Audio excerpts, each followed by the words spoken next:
Our final session today features Kelly and DeAnna Lozensky of Guardian Grains, and they're here to share how Indigenous Micro Organisms Solutions, IMOS, transformed their North Dakota farm. No fertilizers, no insecticides, just living soil biology at work. So welcome, Kelly and DeAnna.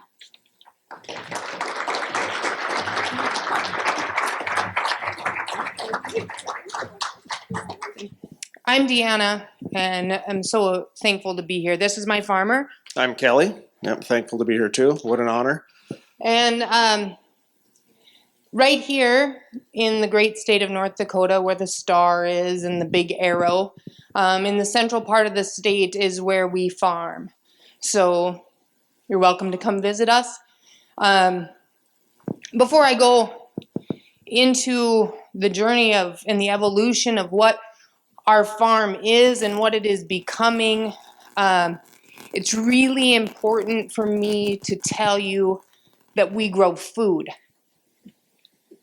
That might seem like an obvious admission for two farmers up here, but where we came from in a very conventional big ag model, what we grew up in and what we learned to farm in, where our value was decided by a yield monitor on a combine, and the amount of bushels we sold to the elevator on the commodity market is very different then than it is now. So for us to say that we grow food is a very big deal. We take it very seriously. And if more farmers from a conventional model moved into a regenerative model and realized that they were growing food and not just commodities, and if they started putting the food they were growing on their plate, it would change the way they grow it. We would be better as farmers. We would serve our communities better. We would feed our communities better. We would have cleaner water and cleaner air. So before I start, I just need you to know that that's who we are. We grow food. Number one, first and foremost, for our family. And that's spreading out into communities across the United States. And so that's our why. And now we'll talk a little bit about the how. Just to give you a little context, our environment, is very different than down here. We run about 14 inches of rainfall, supposed to get about 40 inches of snow. That's very volatile, and it's come in extremes the last few years. We have 134 frost-free days. Some of the crops we grow are small grains, some winter wheat, spring wheat, oats, heritage wheat, spelt, heritage barley, peas, mustard, flax. And sometimes we mix all those together and do some companion planting. We do raise cover crops when the season allows, and those cover crops are always a multi-species mix when they're are seeded and when we have moisture. Moisture dictates a lot of what we can do in our environment. We do not use any seed treatments. We do not use any commercial fertilizers. We don't use any manures either. We don't use any compost. We are not using any insecticide, and we do not use any fungicides on our farm. So we've eliminated a lot of those so-called conventional inputs in our farming operation. So this is just a little background on where we've been. So I mean, I've seen what everyone's dealing with, how agriculture's operated today. I used to do it. So we've been no-till on our farm since about 2000, and we ran full-on agronomy until about 2013. And by full-on agronomy, I mean we applied it all. We applied all the fertilizers, we applied the microbes, we applied the insecticides, the fungicides, used the treatments, purchased the patented seeds, used the GMOs, we did all the stuff. I call that moron farming, right? We just kept putting more on of everything. And Right. And then we went to the VRF, that's variable rate fertility. By tech allowed us to do this now. So we had geo-referenced soil test points, which also increased our prescription rates on our crops. So it increased our nutrient applications. We're applying things that we didn't even know we needed because the tests were saying that we needed them. So we started applying nitrogen, phosphorus, potassium, sulfur, and zinc fertilizer products by soil type per crop per field. We're managing about 7,500 acres on 100% rented ground. We didn't own any of it. We saw increased use of insecticides, increased use of fungicides. They were applied both on the seed and in crop. Started off one time a year, eventually went to about 3 applications per year because disease was progressing. It was a very extractive approach. About 33% of the crops we produced went to pay the input suppliers. So about a third of our crop was just to go to the input suppliers to produce the crop. So that left 2/3 of the crop for us to go to labor and management and land use. So he mentioned that we farmed in that system till about 2013. And that is when we started looking at farming differently and adopting practices that manage soil for health instead of the way we had been doing it. So some of these will look familiar as the soil health principles.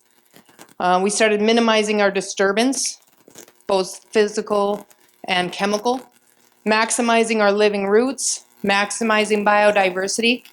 When we talk about maximizing biodiversity on our farm, we're talking about the underground livestock and the habitat that we're creating and for native wildlife to return to our farming system. And maximizing our soil cover. So these things look familiar when we're talking about regenerative agriculture. These were our pillars of what we were learning from and aspiring to start changing our farming system. And you've seen these same principles on signs around fields of Cincinnati. You've seen other presenters present these same principles. I mean, these principles are the nuts and bolts that hold soil conservation together. You know, that is soil conservation, those principles. That's the nuts and bolts of it, and that's what holds the whole machine together to make it work. So changing our farming principles isn't enough. We have to be transformed. And so some people in the regenerative agriculture talk about a mindset shift. That's not enough of a commitment if we want to do this forever. Because you can always change your mind, right? We needed to change who we were in our spirit and in our soul and how we related to the farm that we were managing. And so that's really what has happened for us. And once you've been transformed, like in this cute little, what's the word? Yes, cartoon. Thank you. If we were the caterpillar, is it scary to change? Yeah, absolutely it is. Is it worth it? Without a question. And once you make that change and spread your wings, you're not going back to being that caterpillar. You can't. That took a commitment in our spirit. That's not just a mindset shift. This is forever and learning and committing to moving forward forever. And so that's what we did. I got a fancy, there we go. We started managing our system and considering everything on how we could feed and protect. That's our job. Feeding the soil biology for soil health and soil resiliency, that is maximizing our living roots, maximizing the biodiversity below ground, protecting soil aggregates and organic matter. That's by minimizing our disturbance and maximizing our soil cover. These are some of the, like, what we're looking at on our landscape and our system. And when we feed and protect our soil, that has a ripple effect. We can feed and protect our families better, feed and protect our communities better, feed and protect the water and the air, right? It's all holistically tied together. So we take this job, career choice, calling very seriously. You can, it's up to you. Well, you might want to know, like, how'd we get here? Because it seems like pretty drastic change from where we came from, right? So in 2014, we decided that we were going to eliminate fertilizer on, at that point in time, it was about 500 acres of our farm, had about 3.5% organic matter or higher. So I felt, economically at 3.5% organic matter, we could grow a crop that was economically feasible and sustainable on that organic matter to make it possible. So we eliminated it all on that first 500 acres. On the rest of the farm, we decided to reduce our fertility rates 20% per year over the course of 5 years to make that economic shift and to wean those soils off the fertility. We did stop cold turkey insecticide, stopped using it at all. A lot of that was the help of the Conservation Stewardship Program. We went into a program there where we installed pollinator plots on our farm. So we planted habitat for beneficial insects. It was a lot of work to put those in. So we thought, well, all those things were in place on our farm. Now the last thing we want to do is go put something out that's going to kill the insects that's using that habitat. Our fungicide on seed and foliar applications stopped immediately. We just stopped doing them and let the crops wean off of them. We did increase our acres of low input crops at that time during that transition period. Those included mustard, flax, and peas. So we got to 2019, right? What's the end of the 5-year reduction of use of synthetic fertilizer, and we're not using any manures. And it occurred to us, how are we going to continue to grow our crop without fertilizer? And at this time, how many of you are familiar with the rhizophagy cycle? Okay, so there's a few of you. This science, led by Dr. James White at Rutgers University, was the answer to how we were going to continue to grow our crop without supplying fertilizer and without participating in the industry of fertilizer. This was going to be the system and was the science proving how our plants were feeding and healing themselves, right? Because a plant that can feed and heal itself will produce better quality feed for animals and help them feed and heal themselves. And also the plants that we eat, or the grains that we eat, if they can feed and heal themselves, then we should be able to too, right? It's all tied together and all connected. So this science was a relief for us to find that, in fact, it can work. I won't go too much into the nuts and bolts and how this whole process works, but the thing that Dr. James White at Rutgers University did that really changed this was they identified the bacterial cells that were going into the plant were not only going in, they were going back out of the plant into the environment to rebuild their cell walls. So the bacteria, the fungi, the algae were actually regenerating themselves. They'd enter the plant, strip the cell walls, go back out into the environment, rebuild their cell walls, come back in for more. So it was a cyclical loop. It's not a one-way street. So that science totally changed the way we were looking at plants. And When a plant is able to do this, it's got self-regulated portion control. You heard earlier about minerals from bones, how the plant knows how many minerals to get in. If this is in a high nutrient environment with a lot of fertilizer applied, this system's shut off. The plant can't self-regulate its minerals or its nutrients it's taken in. If it's in a high N environment or a high P environment. You know, if the plant's a little bit hungry, it'll engage in this cycle and start regenerating bacteria, regenerating fungi, regenerating algae, all on its own. And it'll know the amounts it's needing, and it will send those recruiters out into the environment to get more in the proportions that it needs. And so with the rhizophagy cycle, it became clear to us if we were going to continue to grow our crop without supplying fertilizer or nutrients to the crop, that we were going to need more soil biology below ground to make these nutrients available and to build organic matter and to build soil aggregates, right? We were going to need loads more soil biology to make that happen. And so when Kelly's my scientist, I call him my... More of a basement biologist, I would say. Yep. Did all my work underground. Everything's been pretty underground, pretty in the dark. And he reads a lot of research papers, a lot of white papers, and he brings it back to me, and I ask for the Cliff Notes. Can you explain it to me so I can explain it to someone else? And so he came back to me with lots of ideas of how we were going to bring diversity of microorganisms into our farming system without making it more complicated.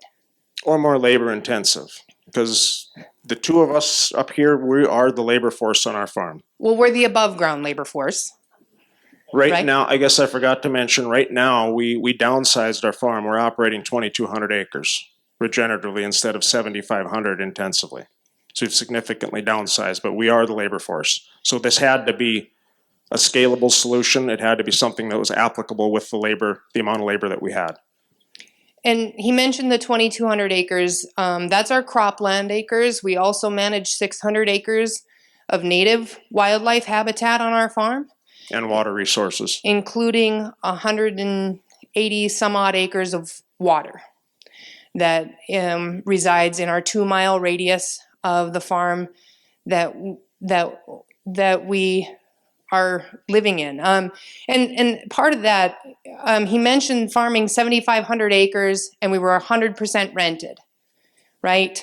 And now we are operating 2,800 acres and are 80% owned. In a matter of 12 years, that to me, that number isn't to brag, it's to prove that soil health pays.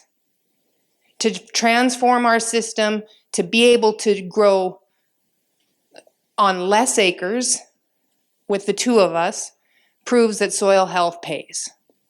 And so, like I said, he brought to me lots of ideas to improve soil biology on the farm. He brought to me the Johnson Sioux bioreactor, which then he told me I would have to feed and water for a full year. At the time, she already had our newborn, so she was already feeding and watering that one, and she said, not one more.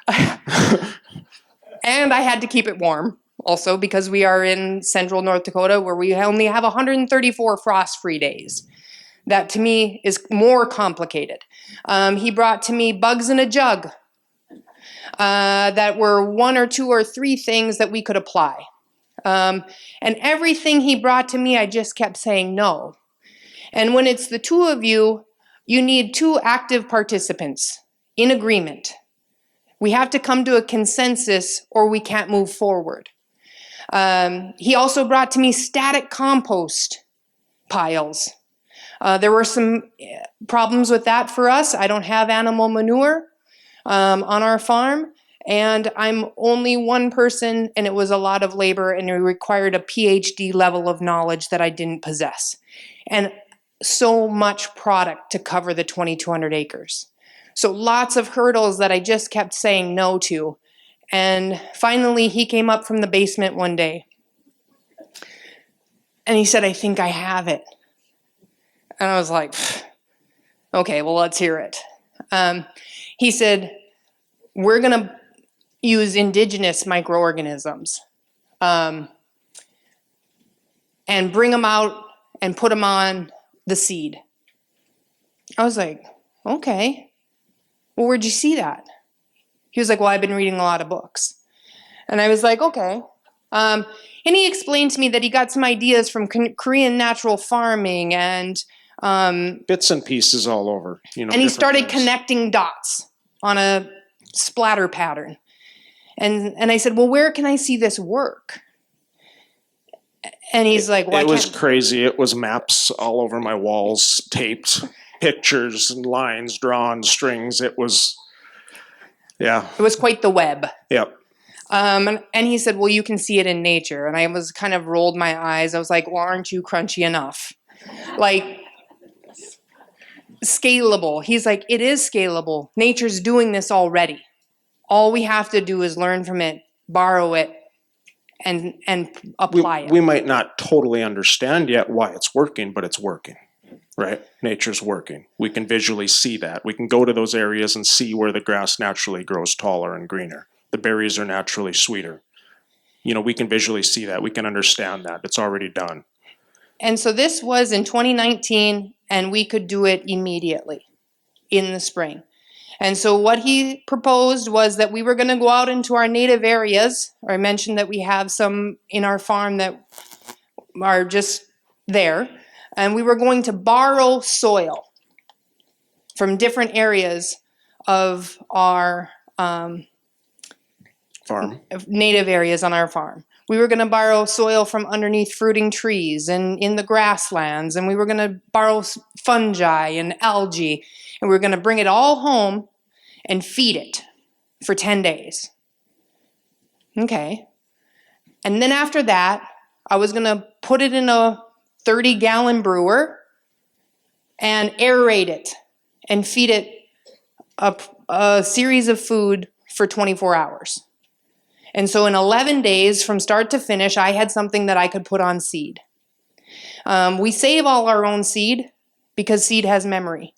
Seed transferred endophytes are important on our farm to build resilience to our ecosystem, right? To the lack of water, to the excess water, to the extreme heat, to the extreme cold, right? We needed a diverse group of soil biology to make that work. And currently, when you think about it, a single seed has approximately 8 billion microbes in it already, right? So now we're coating the surface of that seed so we can get a extremely large amount of microbes on that seed surface. And so what it looks like is bacteria and fungi, yeast and algae from our native areas being applied onto our seed, and that's something I can do myself, right? And as I said, I had to be a willing participant because at the time he was the only one seeding the crop, and so that meant it would be up to me to bioprime the seed, right? And a 30-gallon batch of IMOS, which, by the way, the name came much later, and I'll explain that in a minute. But this brew, 30 gallons does 600 bushels of wheat seed, okay? It goes a little bit, goes a long way. And we use seed as the carrier. Because every farmer out there has application equipment to apply seed, right? That's what we do. It's all the infrastructure's already on farm. Everybody already handles seed. Everybody already has a grain auger, a grain bin. That work's already done. We're not reinventing anything. That equipment's already on farm. And it made sense to put it on seed so those microbes are as close to that seed upon germination as possible. So in a nutrient deprived environment, not a nutrient excess environment, when that seed germinates, those bacteria and everything can start entering that seed and start cycling, and then that seed can start selecting. Because this is just a shotgun approach. We didn't pick one or two things. We're throwing everything out there, letting the plant decide what it needs. Because even our top science doesn't know exactly everything out there. I think we've identified 10,000 of these things in our soil. There's still millions that don't even have a name yet.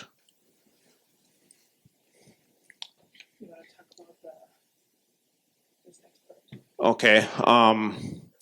Well, there's how we apply it. I'm just coming out of a hopper bin. That's an old seed treater that actually used to apply fungicidal seed treatments to seed. Right, so that was still on our farm. We had it, we just really cleaned it out. And instead of putting something on there that kills fungi, we put beneficial fungi and bacteria on the seed instead. So we put life on there instead of something that's killing the seed. Other than that, nothing changed. And I got a lot of that information at that time in my life. We listened to Dr. Christine Jones. She had some information on quorum sensing, on how you had to bring these microorganisms up to a critical tipping point.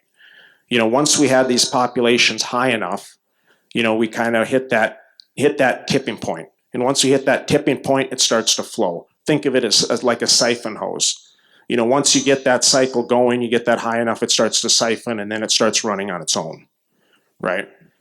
So that's why this aerated brew, bringing these microorganisms up to such extremely high populations, because in that solution, they are at extremely high numbers. It's only good for about 4 hours once we pull it out of aeration to get it on seed to induce a drought to dry it on the seed surface. Because the population's so high, they'll run out of oxygen in there without being aerated, because we've pushed the populations as high as we could possibly push them. Okay, this is a little cartoon to kind of explain that quorum sensing I was just talking about by Dr. Christine Jones. This is how we bring in intercellular communication with these high density populations. These will all aid in symbiotic processes, cell growth, nitrogen fixation. You can think of this as phosphorus fixation as well. Bioremediation, right? Herbicides, a problem, residues in our food. We can perform bioremediation with microbes if we get these populations high enough. In low concentration of autoinducers, like you could have those bioaccumulators there, but if their populations are too low, they won't know what to do.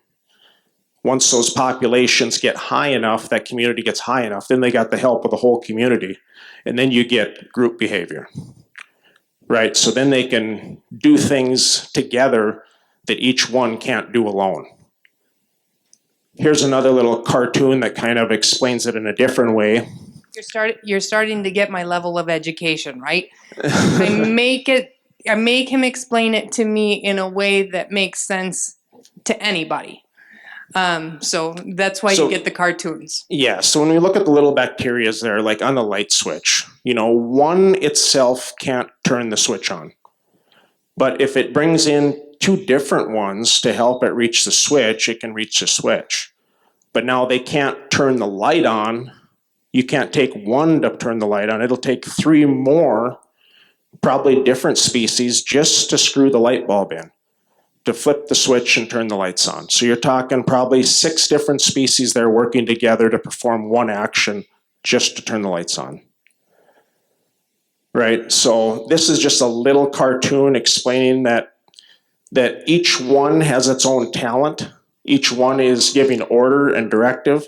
Together, that whole group can perform the job. And the one on the left, that's another little cartoon. Each little microbe can hold a light bulb, but when they're a long ways from the other one, they don't produce the energy to turn the lights on. But once they're under extremely high population density and concentrated, they create the energy to create the light. But it's under these high density populations, and unfortunately, the way we've been farming in agriculture has degraded the soil and probably farmed a lot of these microbes out. So this was a way to reintroduce some of them on degraded farmland and on the way we've been performing agriculture the last couple hundred years. So IMOS colonizes the roots with indigenous microorganisms, bacteria, yeast, fungi, algae. And why is it important? Because yield determination begins 14 days after germination. That's how fast I need them there. And we aren't applying Band-Aids to help our crop produce anything, right? These plants have got to be able to feed and heal themselves, and they're pushed to do that. This ensures delivery of biological nutrition for the duration of the growing season, right? And we're trying to create a disease suppressive system. If our soils can be disease suppressive and grow plants that are free of disease, and we eat those plants, or we eat those grains, or the animals eat those plants, then we have a fully functioning food system, right? That's the goal. The nutrients that are in our food have to come from the soil to be available to our bodies, right? That's important. To get into our bones, to build our bones full of minerals, those all got to come from biology in the soil. And so this is what we want the roots to look like. We want soil stuck to every root, no bare roots on our farm, right? We need to show that the life is going in through the roots and coming out of the roots. It's important. So I'll give you a quick, this system was never supposed to leave the basement, right? And in fact, it was done in the basement because I needed somewhere that I could brew this biology in the house where my kids were, right? And so I made him put it in the basement. The system was all in the basement. And it was never supposed to leave the basement.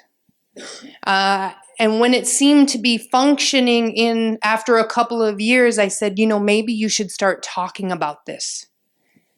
And he refused. It wasn't an option. It's too crazy. We're not doing that. And so it stayed in the basement until one winter day, we stopped by Rick Bieber's house in South Dakota. And we were having a nice visit around his table. And he looked Kelly straight in the face and he said, "Kelly, how are you growing a crop with no fertilizer?" And this was his opportunity to speak up and say something, to bring this out of the basement and tell somebody else. And he was quiet, and I said, "Are you going to tell him?" And so he proceeded to tell Rick what we had been doing. And I showed him some pictures on the phone of, algae cells building long chains and some of that geeky stuff, but that's how it was born. And after that, Rick said, "I'd like to try your system on my farm." And we're like, "Oh, cool. That'd be great." He said, "But I'll need you to make me a kit of foods because I'm not going to source the right thing because I will source the cheapest versions of whatever you tell me.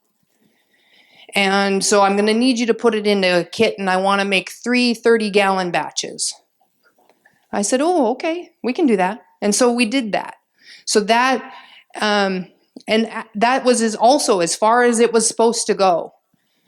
And as much as I had been encouraging him to share this information with other farmers, he was really not willing to do that.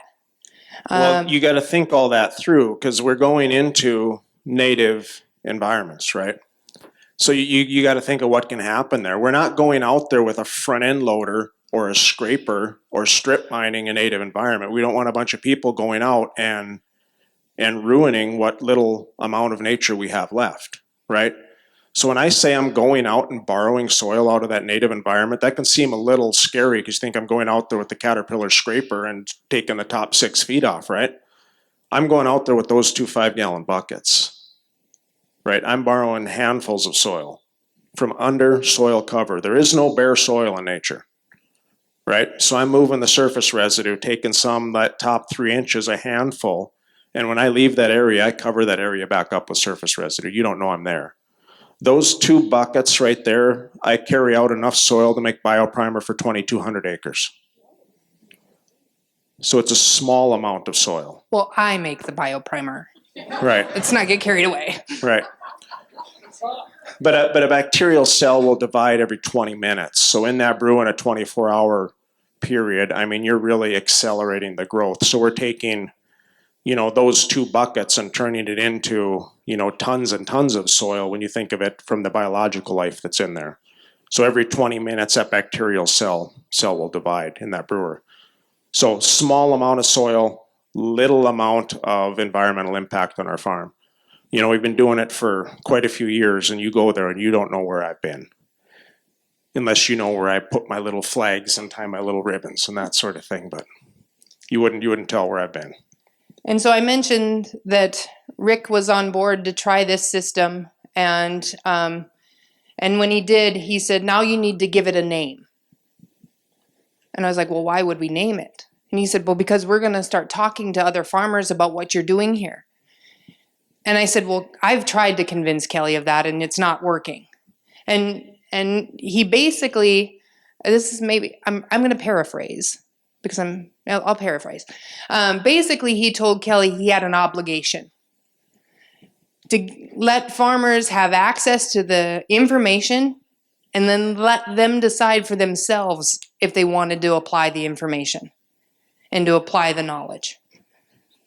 And I said, he will never go to conferences and get on a sales floor and do this thing. And he goes, it doesn't have to be all that. So to avoid the sales floor at a big farming convention, we developed a video series that we can share virtually with farmers across the US and into Canada, where they can learn how to borrow indigenous microorganisms from their farms, brew them in an aerated solution. We teach them to build the brewer, right? This is all low cost stuff. A brewer is built from standard hardware stuff from, Menards, Home Depot. Just standard stuff anyone can get their hands on. Nothing too complicated here. And if I would have known it would have went to where it was, I probably would have built something stainless steel and shiny and fancy. But this is what it was, and this is what it is, and it works. So we just left it alone. And so this is how we are helping other farmers harness the power of nature on their farms. And it's all done very virtually, and we have a good support network and a WhatsApp chat of how we can connect with each other without putting Kelly in an office hour to answer questions and field questions. And farmers are learning from farmers, right? That's the idea, that this was by farmers, for farmers, to help make this give them an option for applying biology on their farms. And so that's where the name came from. Rick Bieber, you can thank him, because he said we needed a name and we needed to sell kits of food because to keep the quality of the foods consistent.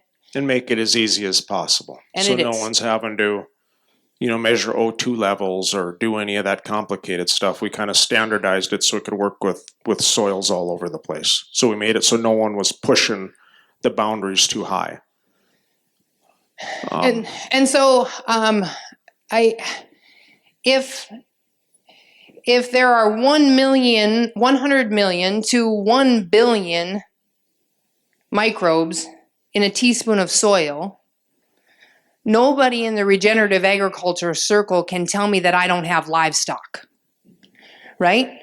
Because in all of the soil microbes in an acre foot weigh as much as 2 cows. So I have livestock, you just can't see them. And I never have to move a fence for them, ever. So I like that because it proves that I do have livestock. They just don't, they're just not above ground. So all of this leads to what? Trying to grow a better food for our family and for our communities, right? This is pretty important. These 18 nutrients that are necessary for plant growth are also necessary for human health. These nutrients that are found in our soils, or should be in our soils, and need to be made available can be made available by soil biology. Soil biology benefits everyone, right? So whether these farmers that we work with IMOS are trying to reduce their amount of fertilizer or trying to use their fertilizer better, right? Because that fertilizer is not available to the plants. It has to go through a microbial process to be made plant available. Or trying to keep their fertilizers and their herbicides out of waterways, out of the water sources, out of the food, to eliminate residues. This is all a solution to eliminate all of those wicked problems. And so while Kelly's a purist, and he'd just assume we don't use any sort of fertilizer anywhere, we have to realize that that's not an option for every farmer. That was my let go. I'm simply going to let go of that, right? That's something I chose. But a lot of people aren't in the economic position to completely let go. They're going to need to supplement a little bit to wean off of this, to get by financially. So that was my let go. But the vast majority won't be able to quit completely. It's going to have to be reduction.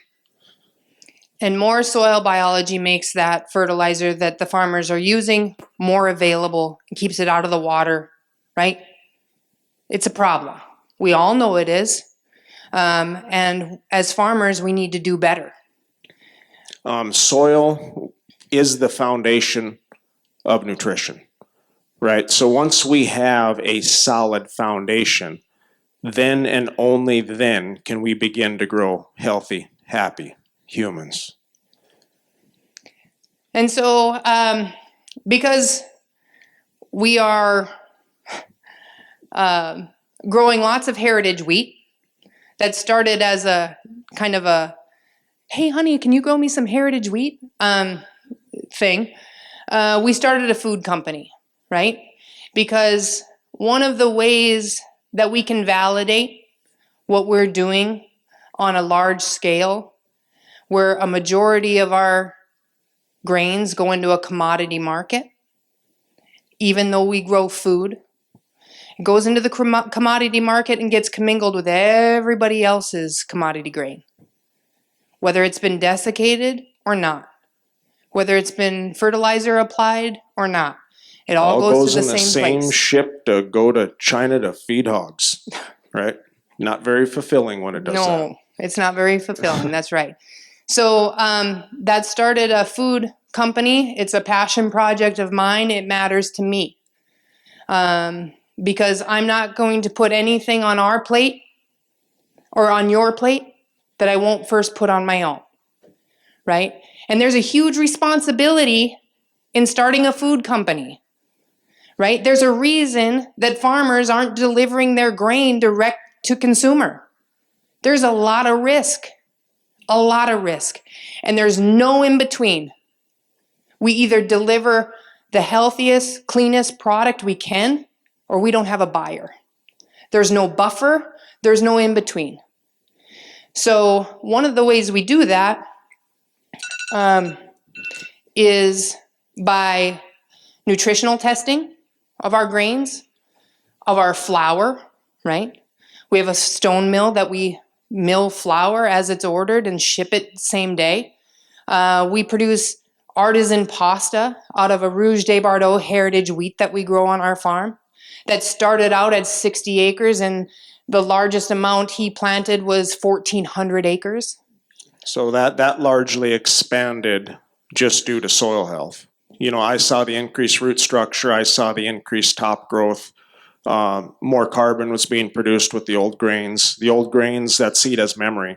Those old grains from the 1800s or 4500 BC, fertilizer wasn't around when those seeds were born, right?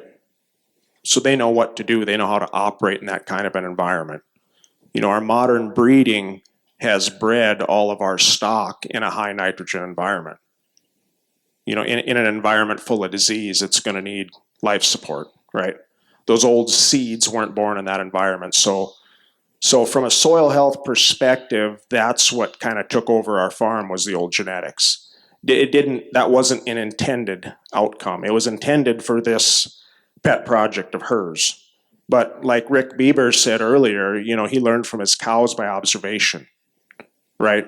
I learned from my farm by observation. I seen what those old grains were doing.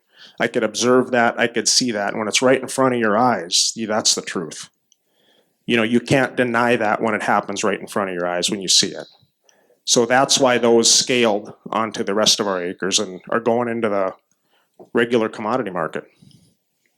And the grains that we grow that are biologically fed, those nutrients are in the grain. They're there to supply nutrition to our bodies.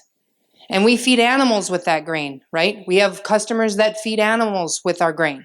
So those nutrients are made available because of how the plant is able to gather them, right? Because it's connected to the soil microbiome, which then connects it to our gut microbiome, and it can be full circle.